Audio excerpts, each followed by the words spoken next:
તીર્થંકર પરમાત્મા મહાવીર સ્વામી ભગવાન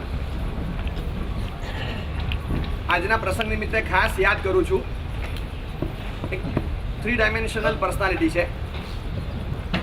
આપણા દરેકના એપ્રોચ આપણી પોતાની તરફના, બીજા તરફના અને ઘરના તરફના બધા જુદા હોય છે. ભગવાનના એપ્રોચ જોવા જેવા ને જાણવા જેવા છે. કર્મો સામે ઝઝુમ્યા ત્યારે એમ લાગે કે આ શૌર્ય રસવાળા મહાનુભાવ છે.